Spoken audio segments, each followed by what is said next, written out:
Welcome, everyone. This is Dr. Mercola. I'm here today with Dr. Rudi Moerck, and we're really excited to have him because he is really an industry expert in a very important area, which is omega-3 fats.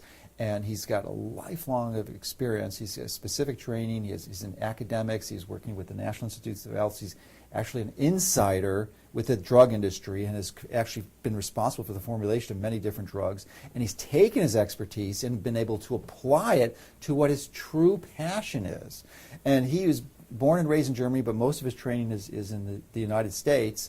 And his passion is health and getting people healthy. And he's got he's got an extraordinary personal history. And I'm sure we'll get into how he applies his knowledge to his own personal choices of foods. And you're going to learn a lot just from that information. So why don't you highlight some of your specific academic credentials and industry affiliations so that our listeners know that you really truly are a highly qualified industry expert that can really share some useful insights about this really important topic. Well, thank you, Joe. My undergraduate work was in biology with a concentration on botany, and of course associated with that is a keen interest in plant extracts and plant products, medicinals made from plants. In graduate school, I obtained a degree in physical organic chemistry. And while at Ohio State University, I also taught pre-medical organic chemistry, and I also taught at Ohio Wesleyan University.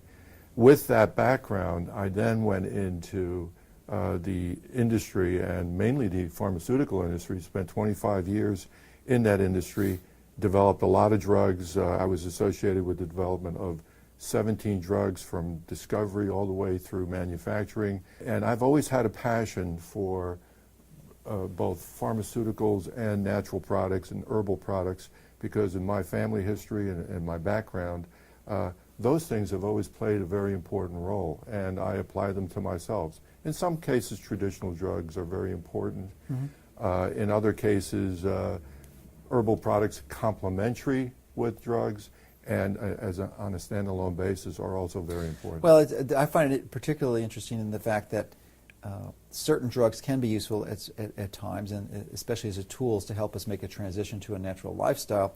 And one thing, I mean, you can fault the drug industry for a lot of problems and really contributions to major challenges in the health as we know it today. But one thing you cannot fault them for is that they are really experts and pioneers in developing these processes and its quality assurance levels that really have come up with some extraordinary chemicals that really have a significant influence on biology. So it's just wonderful to have someone with this expertise apply it and put on his good white hat to really do good, and rather than necessarily generate profits for an industry that is really more concerned about their bottom line than the health of the people that they're serving. So we're just delighted to have you here. Thank you. And one of the things we want to really focus on today is omega-3. Well, omega-3s is almost a generic term for a broad range of fatty acids. There's three main ones that everybody has to pay attention to, and that is ALA, alpha-linolenic acid, EPA, and DHA.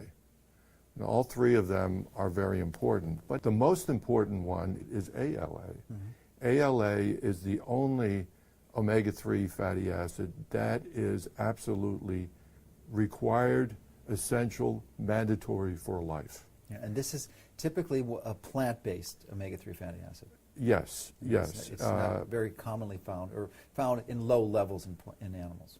It's found in low levels in animals. If animals eat plants like grass-fed beef, your beef will have some ALA in it. Mm-hmm. But typically we are talking about flaxseed, chia seed. We're talking about almost all grains have some ALA in them. Seeds that spoil fast are usually higher in omega-3 because the omega-3s are highly reactive materials and oxidize very easily. But the best source of omega-3 ALA is plants. Mm-hmm. Now, I wonder if you can highlight some of the benefits that people receive from consuming high-quality sources of these plant and animal-based omega-3s. ALA is the only absolutely essential fatty acid, and it is converted in small quantities to EPA and DHA in your body. And I think the best way to look at it is that it's on demand, so that if you have a diet that's good in ALA. And I'm saying for men, it's a minimum of 1.6 grams a day. For women, it's 1.2 grams a day. If you eat those things, your brain, your membranes are going to have EPA and DHA in it, even if you have no consumption of fish. There is a warning about ALA, and that is don't go over 5 grams a day. 5,000 milligrams. Right. Buy your ALA from a reputable supplier that uses a good peroxidation blocking system, that has good expiration dates, has good packaging so that oxygen doesn't go through the package, etc. We try to make oils that have a 2 to 4 year shelf life. And it's not so simple to just throw in some vitamin E, because if you add too much vitamin E, which is a good antioxidant, it actually becomes a pro-oxidant. So what we did was we went out, we got all kinds of samples, and we ran them through our Ransomat testing. And Ransomat, as you say, is a accelerated method. We bubble air through the oils at a higher temperature, and we measure the decomposition rate. Yeah, and the air has oxygen. It's about 20% oxygen. Right. And oxygen is what causes the damage. Correct. Because these fatty acids are predisposed to go to Right. be oxidized and become rancid. Right. And there are some really good, reasonably stable. When I say reasonably stable, you got to remember all these oils are unstable to oxygen. So therefore, you want to find oils that are more stable than others. They're all unstable. If you leave an oil out on the table, ALA, flax oil or chia oil, if you put it on this table, if you come back in a week, it'll form a film. It'll form a varnish. So, Because that's the natural tendency for these oils. Flaxseed oil, I think, is actually the base for varnish, isn't it? yes, it is. Oil-based paint, you've heard the term oil-based paint. The oil is flaxseed oil. Flaxseed oil. Or linseed oil is another name for it. And so those are safe to eat if they're fresh, they're from a reputable company, if they're properly stabilized. And with flaxseed oil, if you buy it in a bottle, make sure it's in the refrigerator, that you keep it refrigerated. Once you open it, you have to consume it within, I would say, 2 weeks. Others say 30 days, but you got to keep it cold. With capsules, it's a little...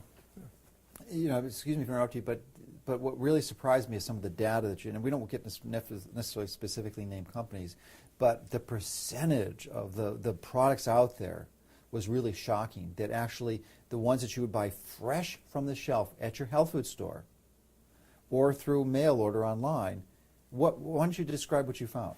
I mean, it's Well, really... we found peroxide values that were way off the charts. We found product in bottles from companies that were supposed to be reputable companies that had peroxide values in the hundreds. And a peroxide is a degradation product suggestive of oxidative damage to those Right. those And fats. typically you don't want to go over 10. And here we had products 120, 200. We found a lot of issues, and we also were pretty shocked by it. It was very surprising. But we also found product that was very good. So there is good product out there, but what's the ratio of the companies out there that you found in your analysis? About 20% of the oil out there is good. So 80%.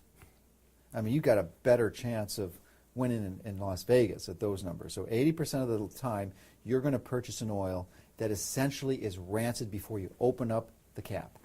Right, right. And I think the biggest